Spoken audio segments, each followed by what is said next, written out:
Good morning, everyone. I'm Chris Woods. I'm director of the Penn Museum, and I'm also a faculty member in the School of Arts and Sciences here at Penn. And it's my pleasure to welcome you to this inspiring conference, Designing Blackness in Brazil, Future of the Museum. I wanted to take a moment to offer thanks to those who've made today's program possible.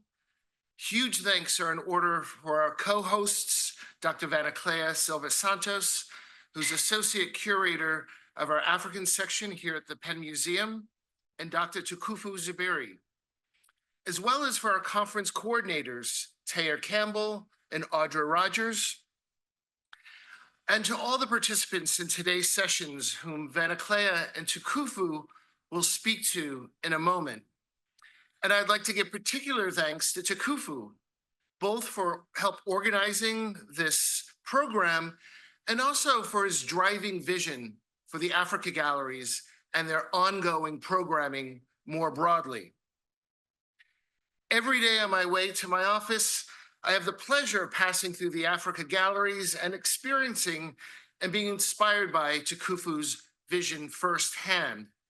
Tukufu worked with Vanicleia and in collaboration with artists like Jorge dos Anjos, with whom Tukufu will be in conversation today, to reinstall these galleries in 2019.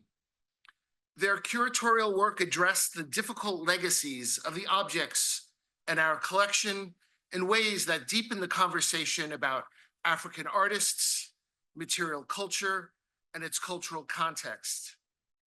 When these galleries were created, too few people were having these conversations. But now they're a regular feature of how museums present complex legacies of these kinds, thanks to their work. Now, Tukufu really is a visionary, and these galleries represent a remarkable execution of his vision. I'm enormously pleased to see the revival of programming around the Africa Galleries, considering the central role they play in the visitor experience here at the Penn Museum. And so it gives me great pleasure to introduce Tukufu, who will tell you more about today's conference and agenda. Dr. Tukufu Zuberi is the Lasry Family Professor of Race Relations and Professor of Sociology and Africana Studies here at Penn. He serves as the interim chair of the Department of Africana Studies. His research asks what it means to be human, a citizen, and a person. Since 1988, he has asked this question as an author, as a professor, as a PBS television host, and as a curator of museum exhibits and galleries, and as a documentary filmmaker as well. For over a decade, Tukufu has curated exhibitions and redesigned galleries on Africa and the African diaspora. These efforts include redesigning and curating From Maker to Museum here in our Africa galleries, and Tides of Freedom, the Africa presence on the Delaware River at the Independence Seaport Museum. And his exhibition, Black Bodies in Propaganda, the Art of the War Poster, has traveled around the United States after opening here at the Penn Museum in 2013. Tukufu's time hosting the PBS series History Detectives and History Detectives Special Investigations helped him develop his ideas concerning the reconceptualization of museum spaces, as well as what is curated within them. His independent documentary filmmaking projects include African Independence, an award-winning feature-length documentary that highlights the birth, realization, and problems confronted by the movement to win independence in Africa. Africa Independence has been the recipient of various awards in the United States and Latin America. Tukufu's joint interest in museums and documentary film work has been an integral part of his curatorial projects. He produced and directed 5 interstitials for inclusion in the Tides of Freedom Gallery, His exhibition, Black Bodies in Propaganda, includes documentary footage of African and African diaspora soldiers in combat, and he directed 10 interstitials that are included in the Africa galleries from maker to museum. Tukufu is currently making a documentary on how Blackness and Africanness are displayed in modern museums and monuments. For this project, he has filmed in Africa, in Brazil, in Europe, and the United States. And after a number of years of production, this project on museums, monuments, and Africa and the African diaspora is now in post-production. Tukufu's books include Swing Low, Sweet Chariot, The Mortality Cost of Colonizing Liberia in the 19th Century in 1995, Thicker Than Blood, How Racial Statistics Lie in 2001, African Independence, How Africa Shapes the World in 2015, and Fighting for Freedom, Art, War, and Black Bodies, which will appear this September. So with that, I am very pleased to welcome Dr. Tukufu Zuberi.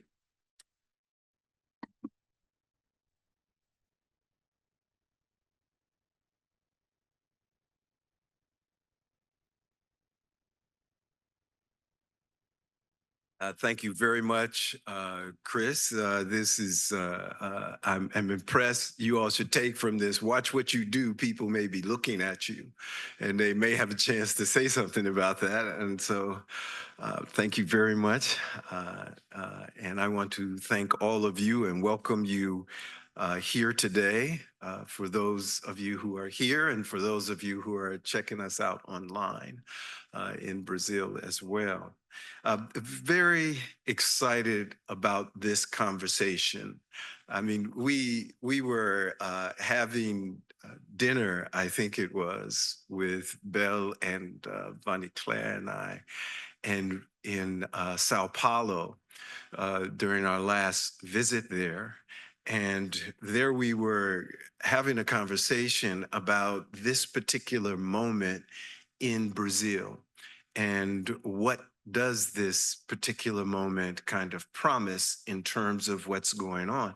And there is so much excitement, especially in Sao Paulo and other places as well. But this moment we're talking about Sao Paulo, about Black art. And there are heights being reached by people gaining a different appreciation for Black people as a consequence of the work that many of these people sitting right here have done. And we thought, you know what would be important? What would be beautiful is to bring these people together for a conversation, to kind of think about not only what has happened and what is happening, but what will happen.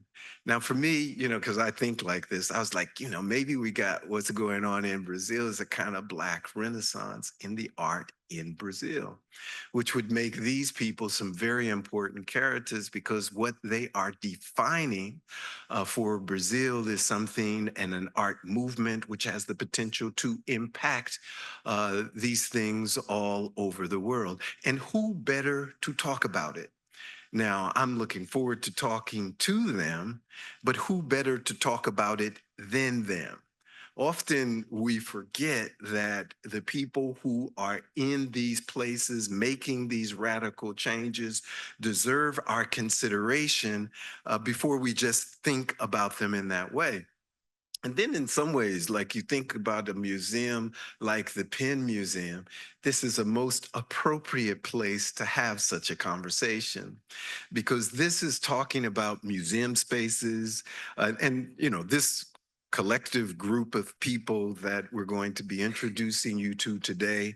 They have curated in museums, they have curated in galleries, and they've done it all around Brazil, Europe, and the United States. And so they are a wonderful group in themselves. And I think that what they have to tell us will benefit how we look at what is going on now in both the art world and in the museum world, in the historical museum world, and even in how the history of art is presented to us. So we are really excited about this, and I think that it will help us better understand how museums are designed and what that design does in itself, because design isn't it's not just a neutral thing. You don't just put it together. It has purpose and it impacts what happens. We were engaged in a very experimental process. I mean, Jess is here. She was in a lot of these meetings that we had to put together the Penn Museum, which Chris was just talking about. And in those meetings, that's how we had to consider it. We were bringing a new idea, but we needed to bring the museum along with us. So we needed to talk and educate staff, to talk and educate I remember one couple of meetings we had where it was just gatherings of curators in the museum who sat down and we engaged in conversations about this. By the time the response to George Floyd's death kicked off and the rise and the whole decolonize the museum movement in the United States hit a new kind of crescendo, the logic of what we were doing became rather obvious, and many people are engaging in this activity now. And we've had the good fortune of giving many of them tours of our galleries, and then to see the manifestations of it in their galleries in the United States and in Europe and in different places. And so in some ways, how the galleries were designed, the questions that they designed have the time has arrived. I mean, time probably was already here, but has arrived in a much more important way. So the designing part of it, and I should tell you all something. So for me, the race is not genetic. Race is not a result of your color. Race is something which is socially prescribed for people. And it has been done this way for about 500 years by comparing different places in which race manifests itself in different ways is an important way to understand what it means to be a human being. At the heart of these conversations in the Americas are the indigenous population who suffered from the initial colonizations that created most of the states that we see here now, and the African origin population, which of course arrive as a consequence of enslavement. So this duality of colonialism and enslavement that some people don't want us to teach anymore, this duality has played a fundamental role in defining who we are. It has not only defined who those descendants from Africa are, it has defined who those descendants from Europe are, who those descendants are from Asia are, and even had a profound impact on the indigenous population.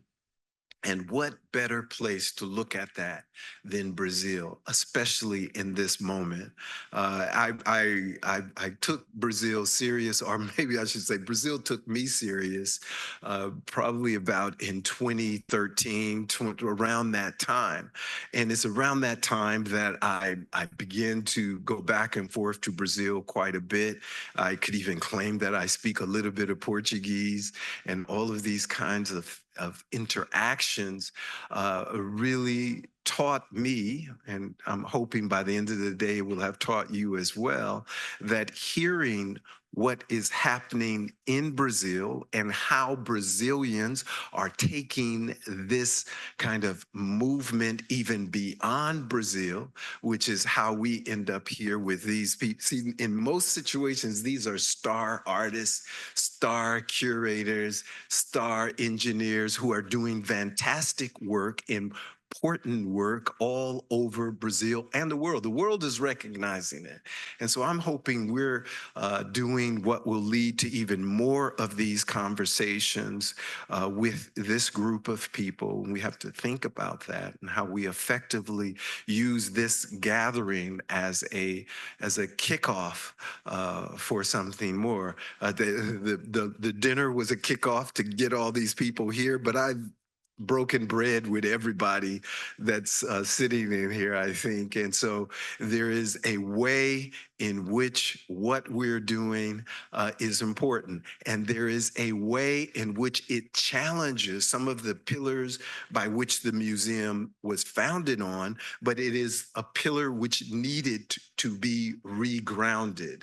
And so in some ways, we are regrounding that narrative and suggesting ways that museums and the presentation of art can go in the future. Okay, I'm going to stop there, but that is, at least now you know why we called it Designing Blackness in Brazil, right? I gave you a little bit on design. I gave you a little bit on Blackness in Brazil. Now, the next person that I am inviting, I just looked at that list and I didn't bring it up here and I didn't write on it, is who? Is the dean. Yes. I want to invite my distinguished colleague from music, who is also the dean of the School of Arts and Sciences here at the University of Pennsylvania. He is a distinguished scholar of music, and we haven't really talked that much about music since he became the dean and I became an interim chair. We have all kinds of other stuff to talk about, but I am so pleased to introduce Jeff Kallberg to talk to you and to welcome you to the University of Pennsylvania.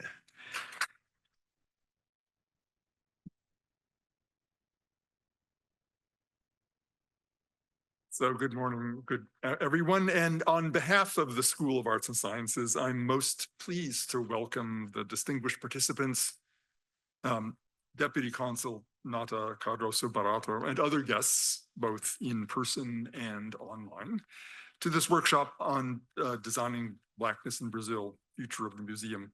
Looking over the agenda that will engage you today, I'm both envious of the profoundly important intellectual engagements that await you this afternoon, and I have to say here that my afternoon looks a little bit different, and grateful for the care and perspicacity of the workshop's organizers, my friend and colleague Tukufu Zuberi, Vanicleia Silva Santos, in collaboration with Fernando Lara. What I take to be the point of departure for the workshop, the effort to reimagine the ways that museums respond to and represent the identities and practices of African and African and African diasporic peoples, has of course long been a matter of great concern within the academic and museum worlds. But the present fraught moment provides a frame that makes many of the issues that you will discuss seem even more important to discuss and refine. The disturbing ease with which contemporary discourse has slipped back into Eurocentric narratives and revived ways of thinking that strive to diminish Black identities rather than celebrate them suggests that we scholars and curators need to re-examine our contributions to the communal discourse. I see the seeds of this kind of re-examination in the topics of the panels today, which, to mention only a few, consider contemporary artistic practices, the roles of architecture in designing Blackness, and curatorial practices around questions of Blackness in Brazil and other African and African diasporic nations. By focusing in an interdisciplinary way on the ideas, practices, and new possibilities for representing Blackness in Brazil, today's workshop embodies and exemplifies matters of fundamental importance to the School of Arts and Sciences. We are delighted to count ourselves among the co-sponsors of the workshop and wish all of you an intellectually invigorating afternoon and evening. Thank you.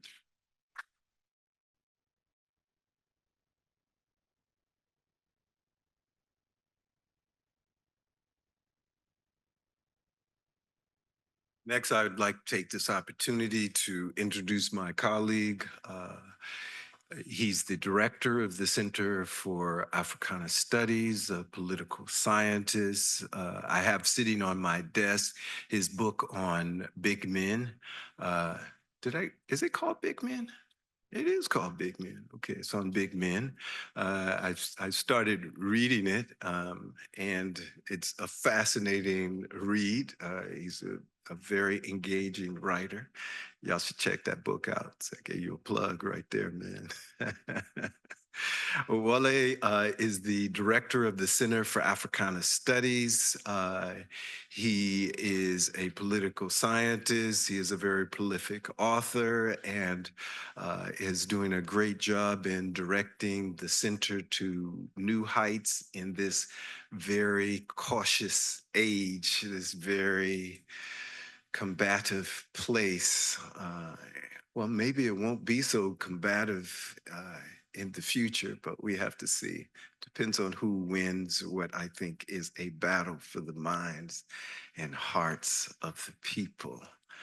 Well, please.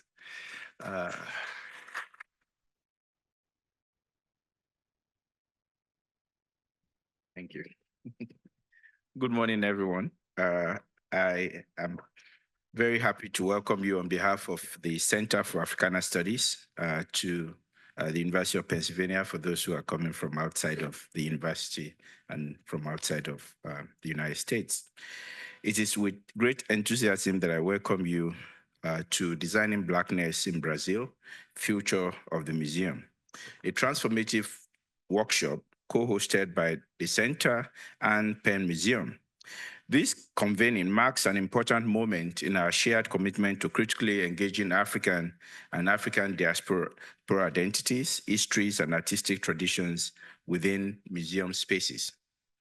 Inspired by Brazilian artist Jorge dos Anjos' Walls of Memory for an Ancestral Palace, this workshop brings together visionary Black curators, artists, and architects from Brazil and the United States to reimagine the possibilities of museum creation and design. Brazil, home to the largest African-descended populations in the Americas, is central to the history of African diaspora. From the forced migration of millions of Africans during the transatlantic slave trade to the enduring cultural, religious, and artistic traditions that have shaped the nation, Brazil stands as a powerful testament to Black resilience, creativity, and resistance. Its museums, galleries, and cultural institutions hold both the weight of imperial legacies and the potential to serve as transformative spaces for Afro-Brazilian representation and storytelling. At the Center for African Studies, we are deeply committed to fostering intellectual exchanges that bridge disciplines, geographies, and lived experiences. This workshop exemplifies that commitment by providing a platform for critical dialogue and collaboration. Through moderated panels, discussions, and interviews, we seek to chart new paths for inclusive curatorial strategies that honor the complexities of Black identities. I would like to express my gratitude to my colleague, Professor Tukufu Zuberi, and also Professor Vanicleia Silva Santos, whose leadership, scholarship, and dedication have been instrumental in shaping this important dialogue. Their work continues to illuminate the intersections of African and African diasporic experiences, shaping the boundaries of how we engage with Blackness in museum spaces. We are grateful for the partnership of the Penn Museum and for the participation of each of you, scholars, curators, artists, and practitioners whose work continues to shape the future of museum spaces. We look forward to an inspiring and impactful day of engagement. Thank you very much.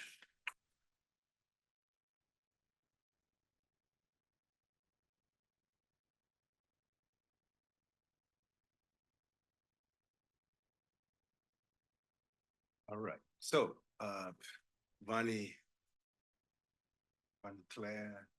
is Vanicleia is going to come up and introduce the representative from the Embassy of Brazil. Sorry about that. Vanicleia is going to introduce the council from the Embassy of Brazil. Vanicleia Silva Santos, as Chris mentioned, is associate curator here in the Museum of the Africa Galleries. If y'all haven't seen the Africa Galleries, I mean, you probably walk through them, but if you haven't, you should check them out. We spent a long time doing it. Here's the thing about a gallery. You spend a lot of time in the front getting it all together, and then boom, you know? And so, but go check it out, because you're the excitement in the exchange when you go and see it. If you haven't already seen it. How many of y'all saw it? Let me see, let me put y'all on the spot there. So, okay, I'll take y'all on the tour. Well, the ones you ain't seen it yet. I can check it out. But go and check it out.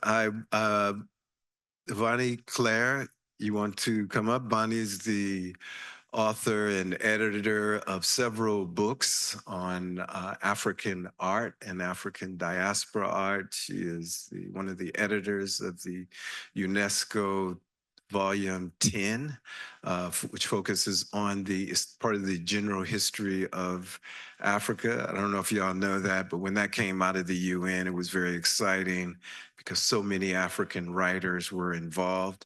Well, she's been editing a similar volume for the diaspora with lots of people in the diaspora involved in that project.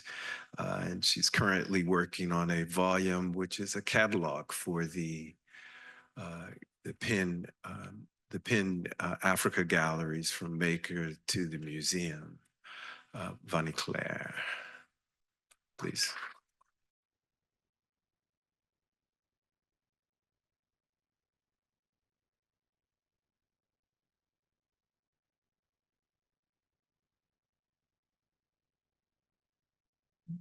Good morning, everyone.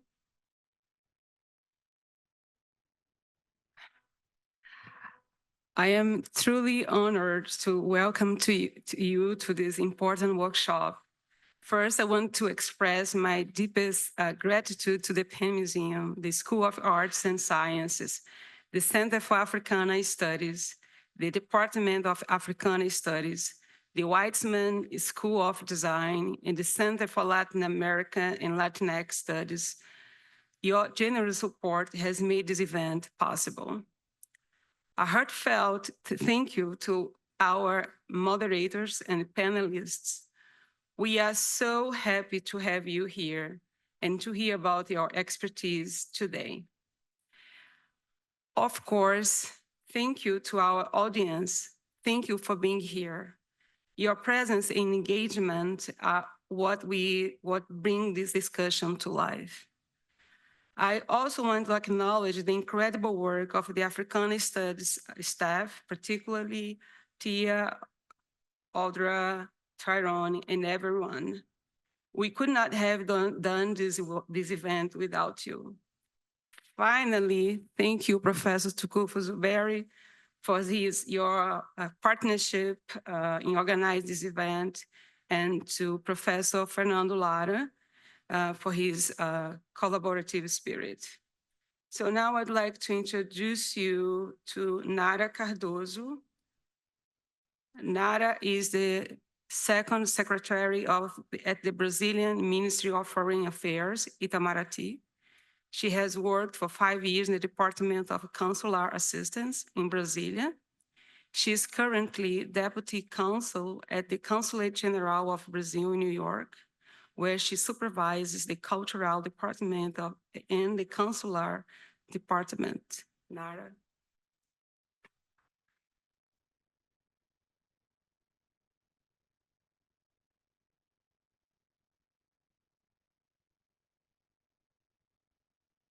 Thank you, Vanicleia.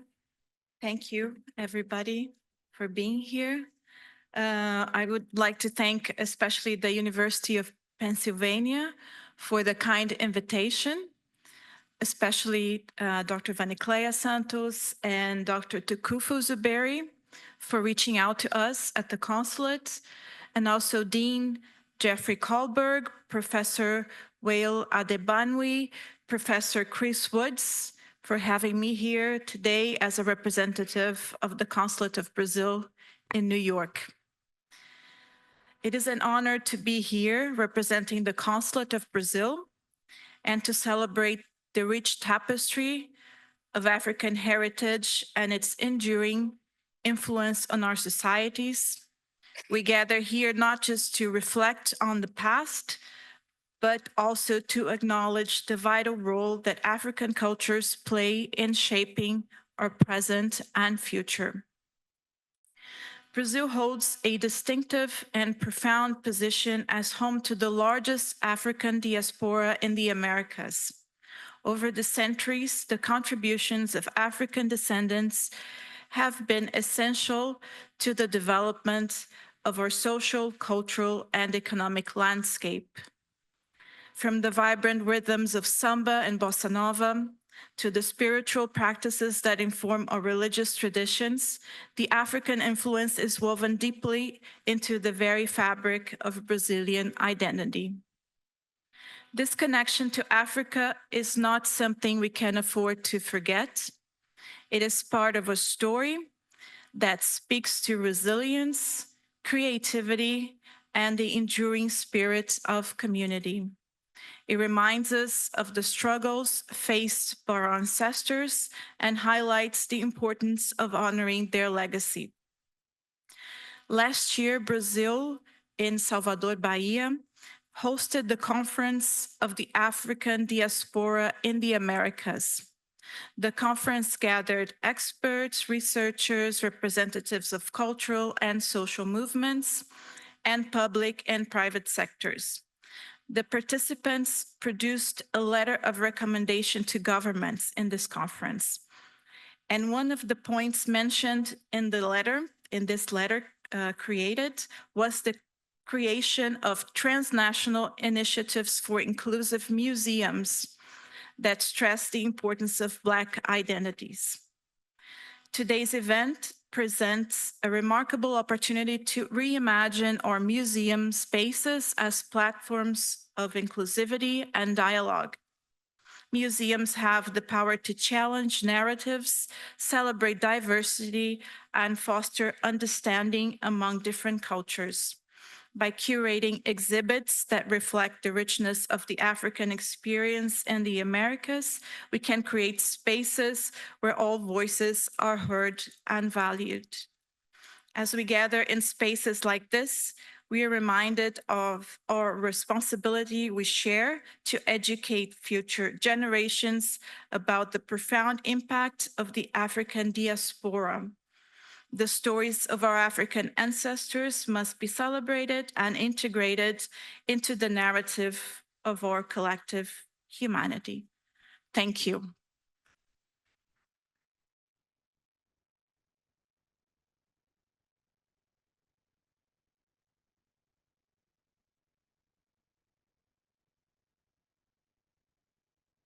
At least I got part of my workout in this part of it. I wanted to just give a couple of housekeeping things. One, if you want to connect to the internet, did all you all get this thing? If you got that, it has on there how you can connect to the internet. It also has a lineup for everything. And during the coffee break up until 3 o'clock, you can go upstairs and get a cup of coffee. At lunch, you can go upstairs and get a lunch. Our budget was heavy. And so we're not going to bring you a lunch, but enjoy the lunch upstairs. It's quite fresh and the coffee is usually boiling up there. So we're going to move directly into our first panel, which is going to start with a film. And I think this film serves as a good premise for starting this conversation. The film is a short. It's a short that I've been working on. It's a short about a conversation that Georgia and I have been having over the years. And in some ways, we touch on many of the dimensions that I think are going to be carried throughout the conversation, but it also sheds light I think, on George's motivation for the work that you will see, which serves, this is the facade when you enter the Africa galleries, which I've already suggested you all do, but most of you seem to have done. So we want to move directly into that. The way it's going to work is we'll show the documentary, and then George and I will be joined by Odette. How you doing? And we will have a conversation, and we will have a conversation about the video and just about our ongoing conversation about art in Brazil. He has taught me a tremendous amount. I've had the good fortune of having artist friends. I mean, you know, I don't know if you all know this, but if you get a good artist friend, they can teach you a lot about artists. I mean, I'm pretty much a good artifact thing, a good stuff kind of guy. I'm really into that, and I can get into the artistic dimensions of it. But there are parts about art which you can really get revealed to if you get a good friend. So find an artist and be a friend with them. I think you'll find that there is some gain to be had in that. And these conversations that I've had with various artists are how I end up in this process. It's probably how I end up making documentaries as well. So I'm gonna put the documentary up, and we can turn the lights out a little bit, can we? Did I just see Tyler? Hey. So how do we get back to where we were? It's not just there or where we're.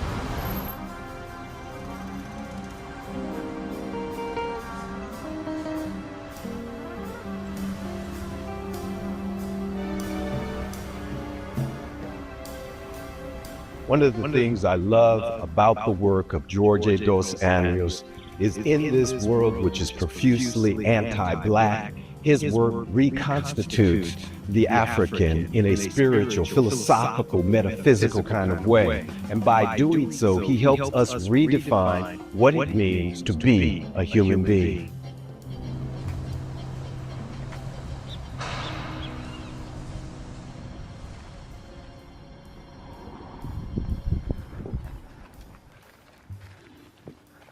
His work and its significance and relevance and connection to the movement and other cultural dimensions of being a member of the African diaspora here in Brazil.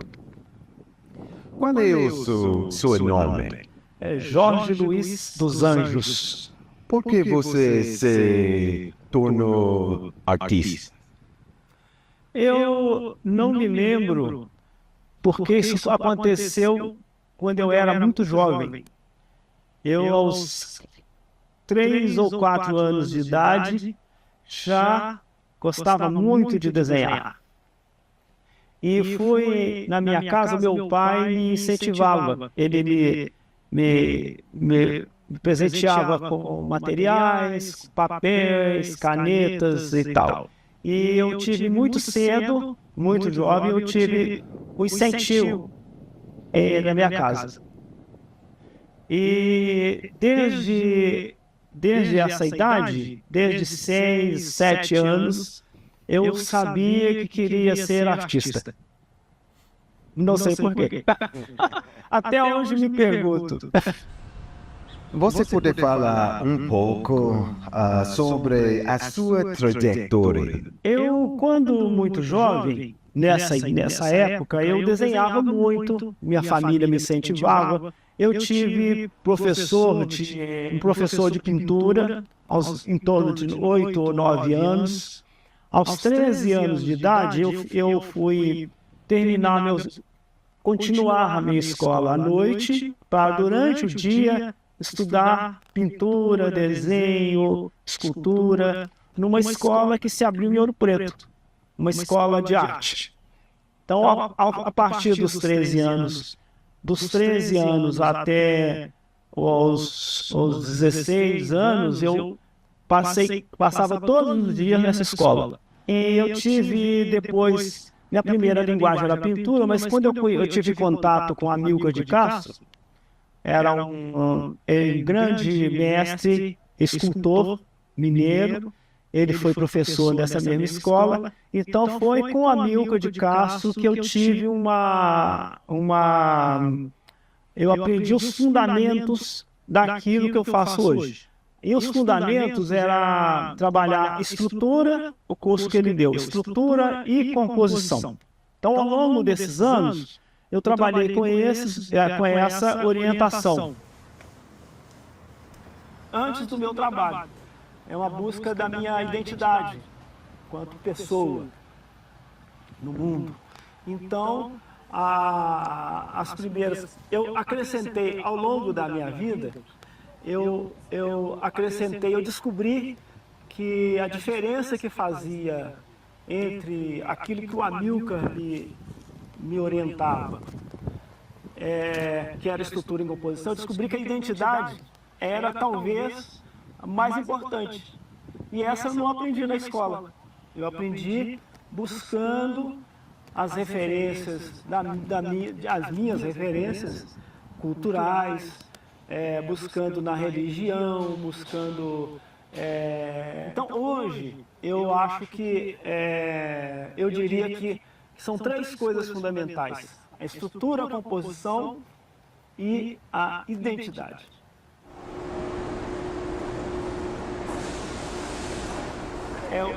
Eu no mundo, eu de Minas Gerais, de uma cidade do interior, filho de operário, mas eu negro, brasileiro, e com essa toda a minha história que é essa pessoa que eu sou. Então a identidade para mim é fundamental nessa construção. E eu só fui descobrindo isso ao longo da minha vida. Como o racismo, a violência afeta artistas negros no Brasil? Ela não é explícita, ela é muito velada e por ser velada, a gente não tem uma resposta explícita. Então, a resposta que eu busquei para isso é através do trabalho, de buscar dentro do trabalho uma questão afirmativa, uma afirmação de valores, afirmação de identidade e afirmação de cultura, buscando na memória, buscando nos valores, da negritude, ou nos valores da cultura negra. É como se usasse isso como uma arma, tanto para proteger, para me proteger, quanto artista, quanto para afirmar a minha posição, como uma flecha, uma espada a escultura funciona para mim como isso, como uma arma de defesa e também de ataque. Não um ataque no sentido da violência, mas no sentido da afirmação de uma cultura, afirmação de valores. Isso é a minha maneira de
qual é a relação entre sua arte e o candomblé? Eu tenho uma relação com a religião muito próxima. Eu não fiz iniciação como religioso. Eu tenho uma aproximação por absoluta afinidade, por admiração, por respeito e porque eu vejo que no candomblé, na religião, foi onde eu consegui resgatar uma memória de coisas que eu não vivi, mas que no candomblé ela foi preservada. Eu sempre faço uma relação, porque eu acho que a religião tem muito a ver com a vida. Na questão da forma, por exemplo, eu utilizo alguns símbolos religiosos. Quando eu vou no terreiro, eu ouço os sons do atabaque, então eu utilizo como referência fundamental. A simbologia, a questão da matéria, os elementos da natureza religiosa. Então, o candomblé, eu sempre busco as referências, eu sempre trabalho as referências no candomblé. É como se o candomblé fosse o avesso daquilo que eu sei.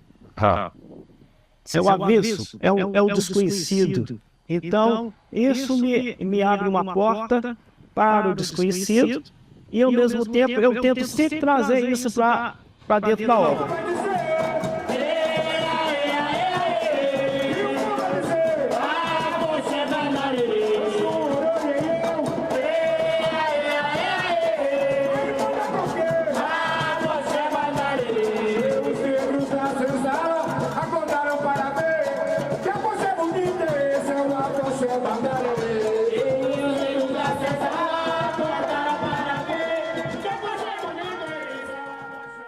Esta obra, essa instalação que nós estamos vendo aqui, é uma instalação do que nós consideramos o mais nobre, o mais forte dos artistas plásticos do estado de Minas Gerais, que é o artista Jorge dos Anjos, que é muito significativo para a cultura negra do Brasil.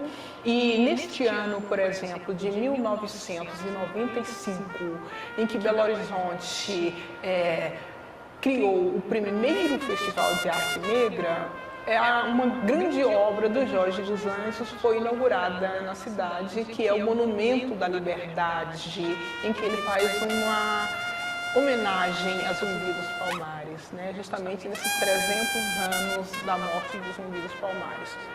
Por exemplo, essa instalação que nós estamos vendo aqui, esse espaço, é do artista que a gente considera o mais nobre do estado de Minas Gerais, um artista de Ouro Preto que se chama Jorge dos Anjos. Trouxe o trabalho dele para dentro do Festival de Arte Negra como uma grande homenagem aos artistas plásticos que têm feito o trabalho valorizando a cultura negra. Acho que pelo fato de ter uma posição afirmativa de valorização da cultura, de valorização da memória, acho que isso é um ponto de valorização a questão afirmativa, ela entra justamente para de criar consciência, de autoconhecimento. Então, acho que isso, apesar de não ser uma coisa direta, ela eleva a autoestima. De uma certa maneira, o combate é feito de uma maneira... Mas é exatamente isso, através da obra. Quando ela é afirmativa, ela mostra, de fato, a origem, mostra, de fato, eu acho que ela valoriza e é um ponto afirmativo em relação a isso. Part of the idea was to have a conversation between contemporary and classical African art. And so what you find in this facade is a conversation across time and space among the Orishas. The ideas of the Orishas are as Pan-African as you can get. You have the Yoruba, you have the Fon, you have so many belief systems that have found a synergy and articulation among the African diaspora. If you look at this piece, this is a modern sculpture of Eshu, one of the most important Orishas in terms of the crossroads of life. We find it expressed in Condomblé and Santeria, and it serves as a way of allowing us to enter our space in peace. And it's in conversation with this Nkisi from what is modern-day Angola. Having this piece of material culture is so valuable for making this point about Africa and the African diaspora. So we say the museum is a good place to reinitiate a conversation in which this Nkisi is put in a space where the voice of the Orishas is wrought in this deal as an invitation to enter into this gallery. Muito obrigado, irmã.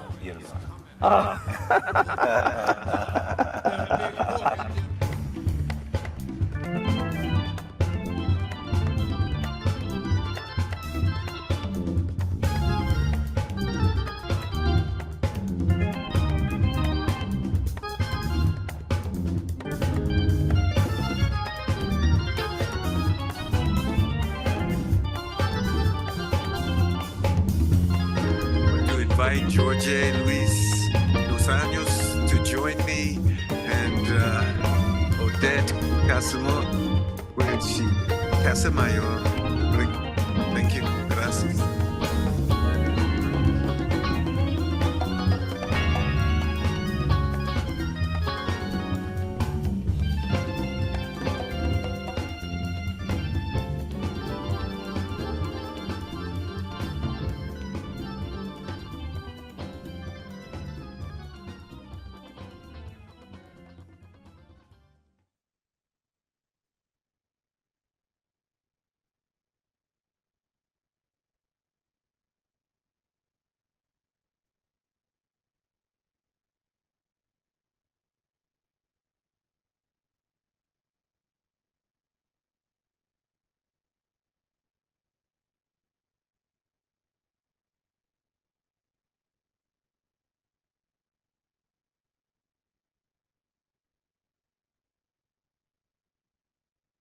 So thank you everyone for being here today, and especially to the organizers of this incredible conference workshop. I am truly honored, and it's a real pleasure for me to moderate today's opening panel at this remarkable gathering of trailblazing Afro-Brazilian artists, curators, and scholars. And I am particularly excited about this first panel as it celebrates the extraordinary work of the acclaimed artist Jorge Dos Anjos, specifically his monumental piece for the Penn Museum, The Wall of Memory for an Ancestral Palace. This grandiose steel facade with geometric motifs serves as the entrance, as we have seen in the video, serves as the entrance to the museum's African galleries. More than an architectural feature, it stands as a powerful invocation and offering to the Orishas, our Yoruba deities of the Candomblé. We are so privileged today to have Jorge Dos Anjos with us. Born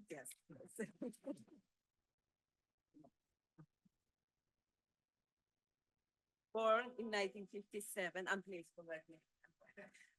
Born in 1957 in the enclave of Latin American Baroque architecture that is Ouro Preto in Minas Gerais, Jorge dos Anjos has lived and worked in Belo Horizonte since the 1970s. His artistic practice spans an impressive range of materials and techniques, including steel, wood, gunpowder, plastic, rubber, and iron marks on canvas.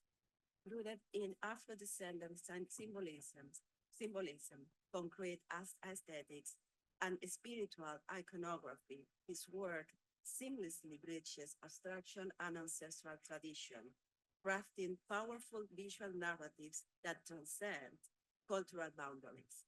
In addition to the Penn Museum, his pieces are part of prestigious collections such as the Pinacoteca de Sao Paulo, the Interim Institute, and the Lagoa of Pampula. All of them, the last two, Interim and Lagoa of Pampula in Minas Gerais.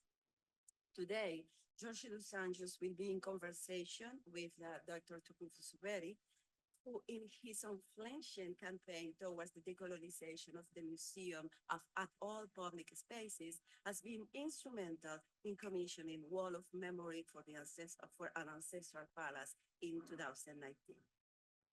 To begin, I am not going to read the biography because we have already, because we know him and it has already been done. So to begin our panel, we had the premiere of Tukufu Zuberi's 15 minutes video on Jorge dos Anjos, and now we will continue with what promises to be, and I'm sure will be, an illuminating conversation with the artist himself. So either you start, I am sure you have, thank you. I'm sure there is a lot to say. I think that the point of departure of our conversation might be in this piece, the wall of for an ancestral memory, the wall of memory for an ancestral palace. And for that, I wanted to ask you first, Georgie, about the process of creating this piece. What was you are creating? What did you envision when you had the commission? And also, of course, Tukufu. I would like probably you to address the significance of this piece within the museum, and not only the museum, but also in those processes of decolonization, decolonizing the narrative, decolonizing and bringing this Afro-diasporic perspective into our every public space. There was something that you said in the documentary that was really essential, and it's when you were addressing the candomblé as a way for you to this somehow to express yourself in a way that our current knowledge doesn't allow us to do. And so in this sense, how to thank you again. So how the candomblé might bring us the possibilities of understand ourselves and the world differently. So maybe we can start here. I'm sorry. Eu não falo inglês. Oh, I can't speak in English. Yes, so português.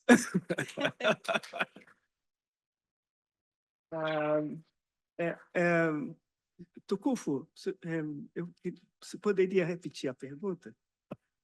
Vocês? Puedo hacerlo en español también. I can do a little bit, but not. Okay, lo puedo hacer en español también. Obrigado. Ok, bueno, La pregunta era dirigida a los dos, pero fundamental, o sea, la primera parte quizás a usted, y es refiriéndose a cuál pudo haber sido el proceso creativo para la creación de bueno, sería en inglés The Wall of Ancestral Memory, or There of Memory for an Ancestral Palace. And I was y estaba particularmente influenciada, ¿no? Movida por ese momento en el documental en el que se refiere al candomblé como un medio de expresión, o sea, que lo sacaba, digamos, del conocimiento convencional, como, o sea, los saberes convencionales, ¿no? Como tal vez en el candomblé se nos abre fundamentalmente a los afrodescendientes, maneras diferentes de entendernos dentro del mundo y entender el mundo, o sea, diferentes cosmovisiones. ¿Es okay? Quando o Tukufu me convidou para esse trabalho, foi desafio muito grande. E quando ele me disse, falou do museu, da coleção de arte africana, eu fui buscar lá na fonte primeira a inspiração. E é claro que essa inspiração ela tinha que vir do lugar da religião, que é aquela que nos conecta, assim, desde o princípio. Então,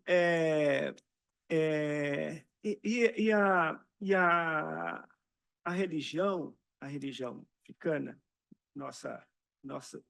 a nossa ancestralidade, ela é que é de fato que constrói. Ela é que constrói. Então, quando eu era muito jovem, eu achava que eu não tinha memória. Eu achava que não tinha memória porque eu nasci ao lado de uma fábrica de alumínio recém-criada e e morava na Vila Operária, né? Meu pai era operário dessa fábrica. E a visão que eu tinha era a visão da fábrica. O meu futuro, eu olhava e via aquela fábrica. Então, não era aquele lugar que eu gostaria de estar. Então, desde esse começo, eu com pouca idade, 7, 8 anos, a primeira coisa que me chamou, como eu via que eu não tinha memória, eu comecei a buscar isso ouvindo a música que vinha aqui dos Estados Unidos, a música negra americana, que vinha. Quando eu comecei a ouvir o jazz, comecei a ouvir soul music, me veio as primeiras referências que era muito fora daquele lugar ali, né? Daquela vila, daquela fábrica. Então, eu vi uma voz que veio de fora. E coincidentemente, não coincidentemente, mas ela vinha daqui, né? Então, foram das primeiras referências na minha vida, assim, para buscar a construção do meu trabalho. E, com o tempo, como eu morava, também tinha ao lado de uma igreja católica, eu também frequentava a igreja católica, e o candomblé, ele só entra na minha vida, ou só eu entro na vida, e o candomblé também em mim, a partir já com muito mais idade, quando eu comecei a pesquisar, a buscar, porque a memória ela foi construída. Ela foi ela foi construindo essa memória que eu achava que não tinha, ela foi sendo resgatada pela emoção, pelo sentimento, por uma busca muito interna, muito individual de autoconhecimento. E o candomblé ele entra a partir também de uma necessidade de organização na vida, uma necessidade de compreensão, né? Então, eu comecei a trabalhar primeiro com as coisas que vinha da Umbanda, né? as imagens da Umbanda, mas o som do atabaque já era. Então, isso tudo foi vindo como referência, como resgate de memória, e no candomblé é que isso foi aprofundado. Aí eu me aprofundei na questão da forma e no sentido mesmo. Então, quando eu venho aqui, esse painel que está aqui no museu, eu tinha que falar disso. Eu precisava falar disso, porque eu aprendi as primeiras coisas que eu fiz em arte. Eu comecei como pintor, mas quando eu vou para a escultura, eu tive esse professor, esse grande mestre que era o Adebanwi de Castro, mas a linguagem concretista dele, esse aprendizado me serviu para organizar a linguagem. Então, foi importante na organização. Mas era uma organização formal. Então, eu só consegui me expressar de fato quando eu trabalho, que eu sempre digo que é o avesso. É o avesso, é aquilo que a escola não ensina, que só a vida nos ensina. Então, as coisas foram se juntando, porque o avesso é, de fato, a ancestralidade. É o que está por trás, que está oculto, é o que não é falado. Então, nós temos uma cultura que vem de uma oralidade.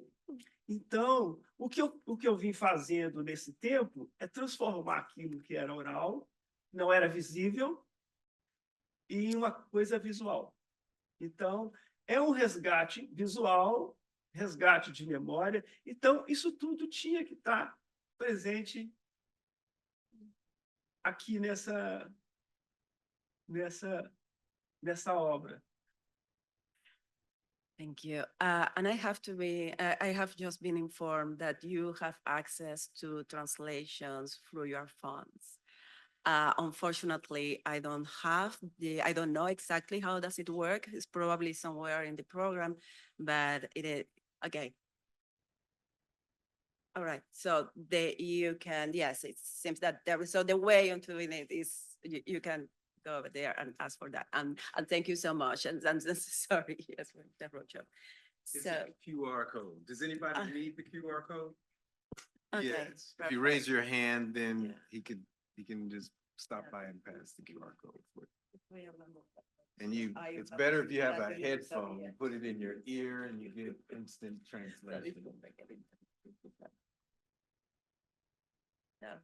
Yeah. Okay. And what am I doing? Responding to George? I can talk. Or do you have a specific question? What was your specific question?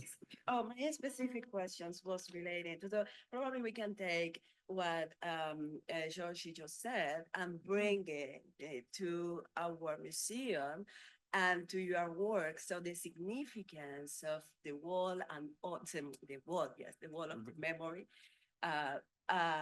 not only within the museum, but also to all your work and this unflinching campaign, to decolonize museums and public spaces. So I'm partially satisfied that George didn't hit me after he saw what I spent my night putting together.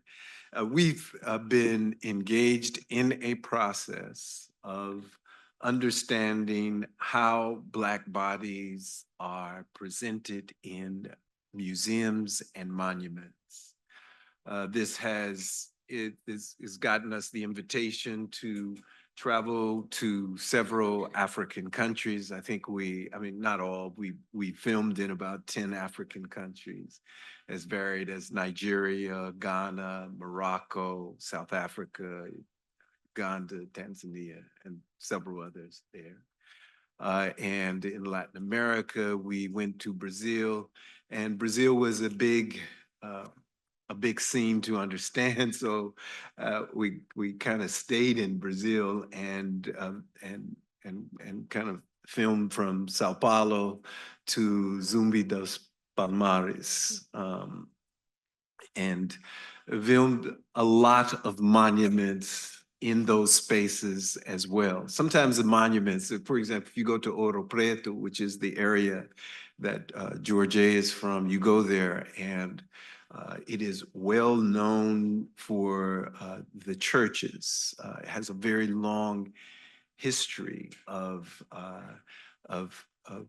very creative use of architecture and art in those churches. And some of the important Black artists in Brazil participated in building these churches and doing the art in these churches. And so, you know, we did all that kind of thing. If you can imagine, if they said this area is important for art by Black people in Brazil, we tried to find our way there. We tried to capture at least some of that moment of what we're talking about in Brazil. I mean, it wasn't only Brazil that we visited, but at the end, it was only Brazil that I could afford to film in now. Now, as soon as somebody gives me a bunch of money, I will be in Peru, I will be in Ecuador, Colombia, and the other places that I went to for significant amounts of time to kind of do a search for what things we should engage in. And so this project, and then also with Europe, where we filmed in, you know, about 8 or 9 countries in Europe, where we filmed in museums, but we also filmed kind of how they use monuments and how they use both museums and monuments as key elements of public education. I mean, you know, these museums start off, especially museums like ours here, they start out as these cabinets of curiosity, as these rooms of curiosity, as these palaces of curiosities, where people would bring some of the spoils of colonialism, some of the spoils of their various campaigns, wars with others, whether it was others in Europe or others in different parts of the world. So even if you take an issue like restitution, it's not only Africa asking for restitution. You have places in Asia asking for restitution, places in Europe asking for restitution as well. And this is a conversation about the significance of culture, about the significance of how culture is taught and how it is imagined. So often when I give tours of the galleries here, I start with the facade. And I start with a conversation about George's work and the significance it has for understanding what they are about to see. Because I think often the critical theoretical mistake people make is that they believe that these objects can be separated from the people. And, you know, if you think about it, and this is one of the things we say at the beginning in the gallery, is that these objects, the core of our Africa collection, was either made or was brought to the museum during and as a result of colonialism and enslavement. So when I start at that facade, that's kind of the message that I'm giving. And to me, colonialism is violent. It's the major characteristic of colonialism. It's violence. And enslavement, it's violence. So these two elements, when they're captured to represent Black bodies, kind of carry that weight of that violence. And how do we balance this very violent process, especially when we're considering Black bodies, considering what Blackness is? So I always tell people here, this wall is inviting you to come through these doors in peace and to recognize the harm that has been done, but to also recognize that the beauty of African creativity, African imagination, really demands that we think of the African diaspora differently. And if we start with that difference, then the African diaspora, or people who are classified as Black, their history does not start in slavery. It does not start with enslavement, nor does it start in colonialism or colonization. It goes very much further than that. So it can't kind of end in this small space that many people are trapped, but really requires us to have an imagination of identity which goes beyond the identity politics of Europe. And the identity politics of Europe was to dismiss the history and legacy of being of Africans and all people who were subject to colonization. So you get a disremembering of the history of the indigenous population in the Americas, and then a recreation of who they are. And so the same thing is here. So for me, this is a fundamental kind of point, because this reference allows us an opportunity to change the conversation. And one story I have a story to go along with that. I was giving a tour of the gallery to the director of the Brooklyn Museum, because they were in the process of redoing their Egypt gallery and their Africa gallery. And part of what I suggested to them is this is an opportunity for you to enter this museum. You see how the sculpture is, so you can go through these. It's an opportunity for you to enter in this space and wash some of the colonial imagination that has occupied museums for so long. On the other side of this, let us come to think of a new way. Which generated, as you could imagine, a different kind of conversation. They were at that moment thinking about what they were going to do. And of course, I had visited all these museums and had been long under consideration how they did it. So part of the way that I was using this facade in that context was asking them to see beyond where they were, because the structure in itself, it invites this conversation. And the conversations that Georgia and I had about the piece were all about this. It was, and some of it was the authenticity of Africa, the authenticity of Africa in the diaspora, the meaning of this relative to what race is about. The rest of that is George. You know, that ours was just a conversation about these issues and about what we wanted to do in the museums. Some people would summarize those things as kind of, this is part of the conversation about decolonization and decolonizing the museums. But in some ways, we were aimed at decolonizing mentalities. And it's the notion that museums, monuments, and things like this are very important areas of public education.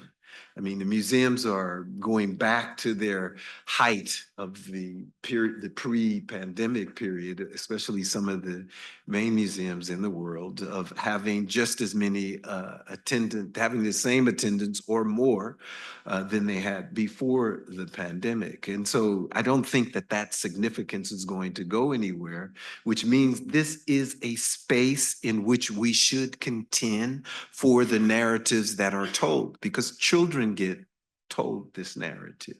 Not only, and some adults, this becomes a premise, a basis for their narrative and how they tell the story of who they are, their nation, the world's history, and what we are looking at. So in some ways, this is a fundamental part of our project, because as we tell this story, this is all that you saw, and it's a lot, it's more than that. We pulled it out of the documentaries that we're editing now.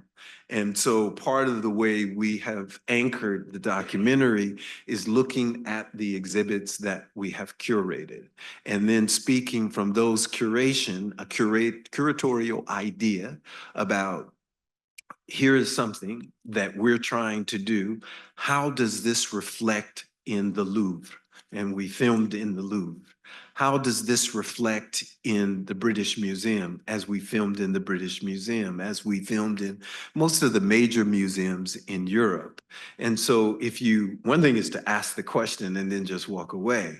It's another thing to ask the question and then go see what everybody else is doing. What are they doing in Museu Afro-Brazil? What are they doing in the African American Museum of Culture and History relative to the point of trying to ask this question?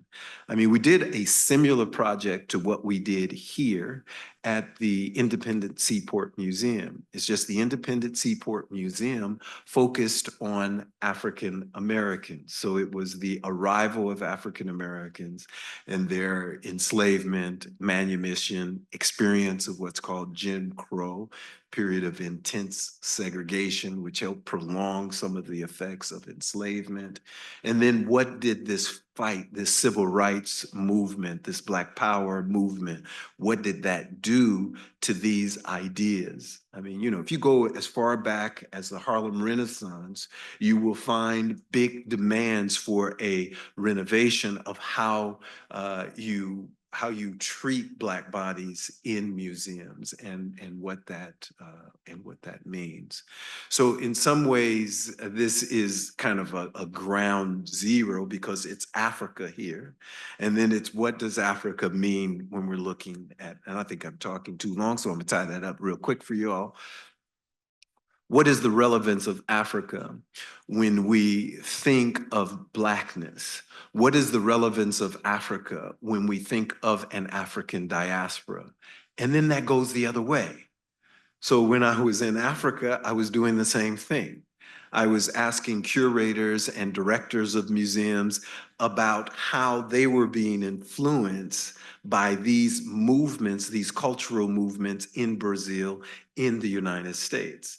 And that gave a different kind of answer, as you can imagine, given that many of the major museums in Africa were founded during the period of colonialism, and they were founded by colonizers. Actually, some of the people who founded museums, for example, in Nigeria, also worked at the University of Pennsylvania and worked at the British Museum, so that you had some foundational conversations going on about what these institutions would be. And so we want to provoke a different conversation. Well, I will actually pick it up exactly when you were talking about decolonizing mentalities. And I would like to start to lead the conversation actually to the idea of conversations. In the video, to go for you, and actually disruptive conversations, to use more the adjective. And in the video, you were talking about how in the entrance of the African galleries, you put the Nkisi, the Congo, and then the sculpture of Eshu, which is Yoruba, actually, of Yoruba origin, from the Candomblé, but it's from Yoruba origin mostly. And on your side, Georgie,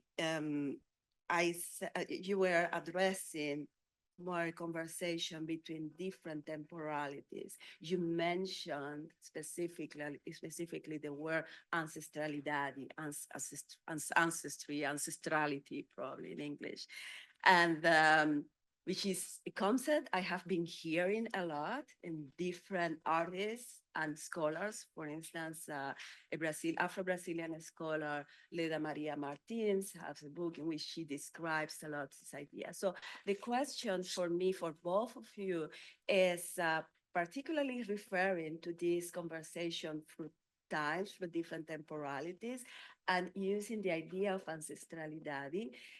I am actually curious about the relationship between the Baroque, del Barroco, from Ouro Preto, the structures that you use, so these abstract structures that you use, and you said it right some minutes ago, that these abstract structures helping you to express. So it was like the medium to express of this new, different knowledge. So yes, how ancestrality in this sense is working in your work, is also is present in your work from the Baroque of the Alexandrino and the Ouro Preto to your so the shared African ancestrality, both of the Alexandrino and yours, in the present. Is it too much? Maybe, but I asked all that so you can say everything about ancestrality, ancestralidade. And what you don't know is, so I wrote in this book an Yes. article, which is basically a discussion about George and his work and Antonio Francisco Lisboa. Alexandrino. So yeah, so go ahead and talk. We just want to hear you.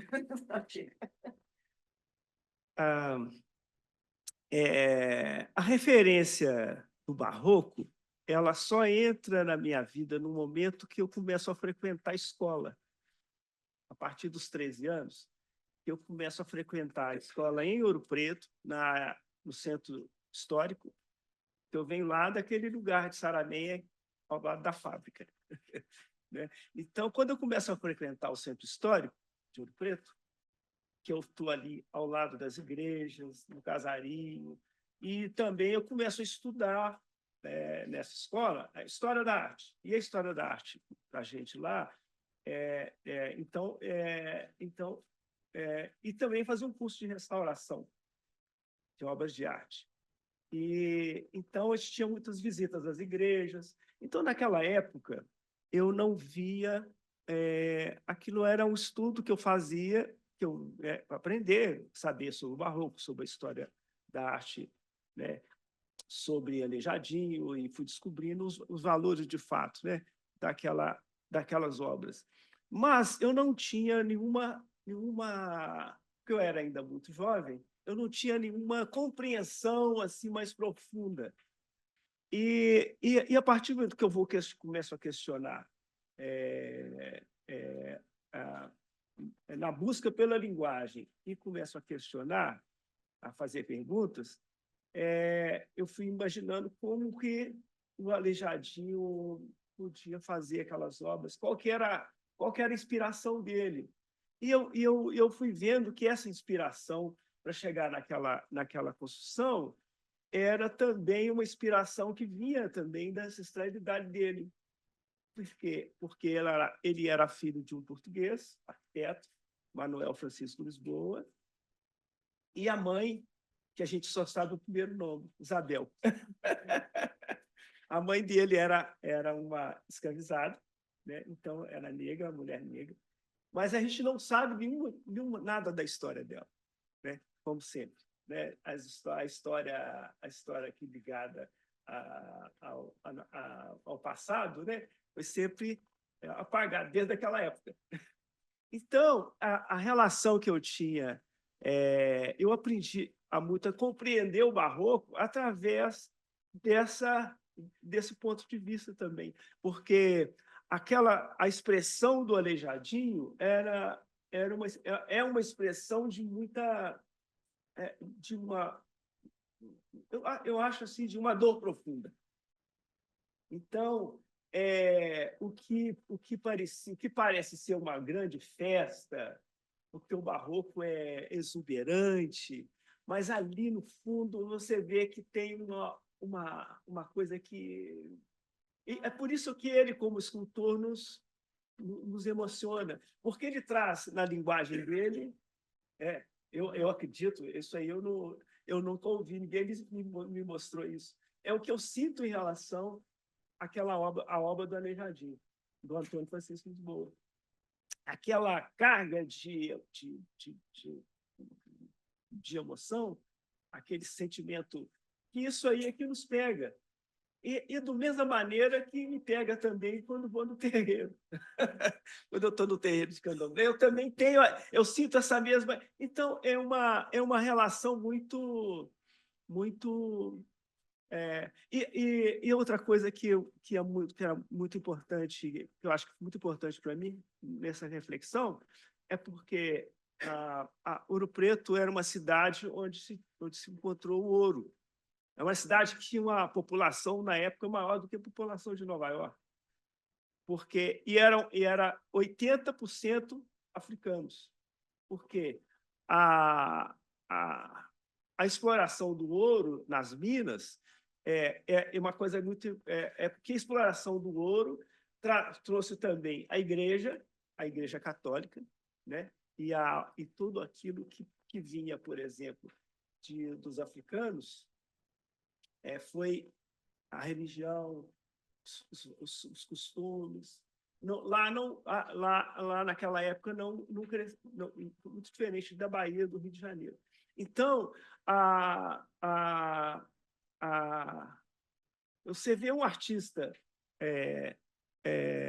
produzir uma obra daquela nas condições de violência que existia, que era muito violento por causa do tipo de trabalho das minas. Então, as pessoas morriam muito mais, a vida era muito mais curta por causa do ar, por causa do trabalho bruto, por causa da existência mesmo naquelas condições. Então, nós tivemos muito pouca... a herança desse período anterior a ele, né, que me interessa mais, ela foi lá, no nosso caso de Minas Gerais, ela foi cortada muito cedo, antes de florescer, né? Então, quando você está de frente da obra do Aleijadinho, do Antônio Francisco Lisboa, você vê que ele consegue, apesar de tudo isso, eu digo que a resistência dele foi... a gente percebe até hoje a resistência, né? Apesar de tudo isso, ele conseguiu construir uma obra daquela. Então, isso para mim foi compreender isso para mí foi muito importante. Una especie de cimarronaje, de quilombaje, ¿no? O sea, entre el aleijadinho, perdón. Sí, es una especie de cimarronaje, de quilombaje entre el aleijadinho y su obra, quizás en cierto modo, ¿no? Podemos decir así. ¿Ya? Sí. Ya. Tukufu fala muito bem no texto dele. Sí, sí. Fala disso. Ya, pero quería, siguiendo con esta misma idea de la ancestralidad y las conversaciones, llevarlo tal vez bueno, también, por supuesto, puedes continuar hablando sobre este tema, pero me interesaba sobre todo, como decía, I'm sorry, I am talking in Spanish, oh my gosh, I'm so sorry. Yeah, and you were saying, yeah, okay. So, yes, of course, I would like you to keep talking about the Baroque and George's work. And I was actually referring so I was puntualizing what you were saying, your a connection with Alejandrinho, also through the way of marronage, somehow the resistance. But precisely the question I had for you was trying to extract more for this idea of the disruptive conversation and more in a space, in this case. So relating, for instance, how did you situate it together in conversation, the Nkisi Congo and the Yoruba, the Yoruba sculpture the sculpture for Eshu. So how do you see Blackness beyond temporality, but also as this community through space? Yeah, so it's Antonio Lisboa Francisco, right? Yeah, see. That's why it's not that I don't know the nickname. And it's not that I can't say it, but I'm like, after a couple of 100 years, call me by my name. Okay? I'm just sorry. Just call me by my name. I mean, he at least deserves to be considered in the context of who he was. And he was a brilliant person who engaged in artistic creation. The time is over, I am being told. So I'm going to make my comments very pointedly. The facade being done by Jorge Luis dos Anjos is in itself arresting, because it is an introduction to the Africa Gallery, which instantaneously makes you ask the question, why an Afro-Brazilian is introducing this space of Africa to me. So my idea is offered with no apology. That's why I was saying, these people came over on these boats. It wasn't just stuff. If you want to start talking about the ancestors from Africa, you're going to have to start talking to us at every level, at the creative level, at the scientific level, at the political level, at the economic level. Part of the problem is even you have this conversation, and this is the conversation we're trying to disrupt. You have this conversation about whose objects are these? And my disruption of that is, whose people are these? If you want to have a discussion about objects which come from a particular place, which also brought millions of people from that place, you have to at some point consider those people. That's a disruption. Now, and it's not the kind of disruption that you might think, because I think there is a direct conversation between the issue on one side and the Nkisi on another side, not because they both come from Yoruba or Fon or any of the other groups which contribute symbolically and religiously to what Candomblé becomes, but that basically this conversation is happening across space, okay? So you got across space and across time. And so in some ways it was, you can go past it and not see it, but if you read it very deeply, you can see that what we were trying to do is invite for a conversation. I had an opportunity to speak with the minister. Okay, I got to hurry up because I'm already out of time. I'm going to say this very fast. I'll say it very fast. I had a conversation with the minister of the National Museums. What is that? You know which organization I'm talking about, Wale? No, in Brazil, in Nigeria. He's the guy going around taking all the bronzes back all over Europe. And so I went at one space where he was getting ready to take the bronzes back. And I said, why you didn't talk to us? I said, we might have said, yeah, take your stuff back.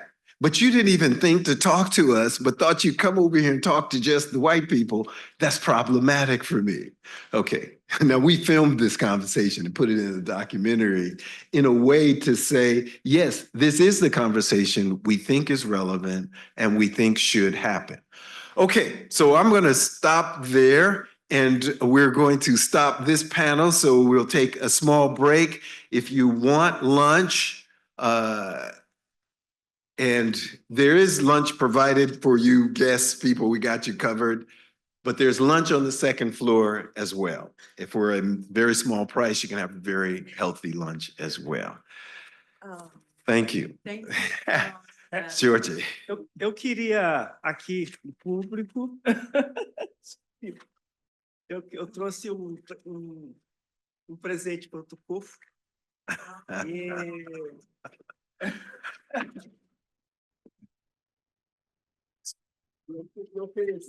Another benefit from having artist friends, okay?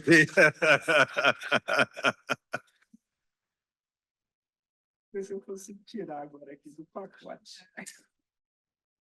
Ó, não.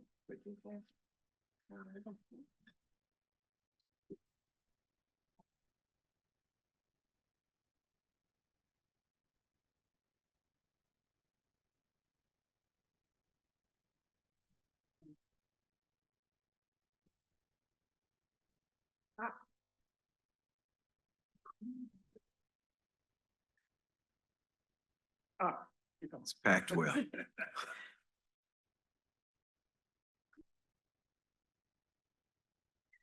Tá muito assim porque ele veio comigo no avião à mão, então eu tinha que proteger um pouquinho.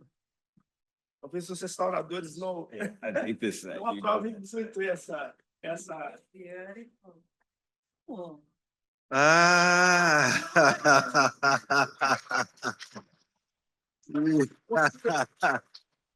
Ah! Este foi o estudo que eu desenvolvi para essa obra. Esta obra. Então, quando eu recebi as medidas da parede, dos vãos, então eu tive uma arquiteta amiga minha que transformou as medidas em polegadas para centímetros, e a obra foi toda construída lá e se encaixou perfeitamente no espaço. Então, esse projeto está guardado desde daquela época. Então, agora... Muito obrigado. Vai para a coleção. Muito obrigado. Do meu amigo.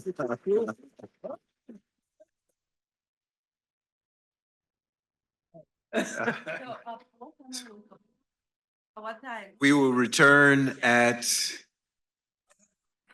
either. Let me see. So we will return at 1:15. Oh, sorry, excuse me, 2 o'clock. 2 o'clock. Please return at 2 o'clock. 2 o'clock. 2 o'clock.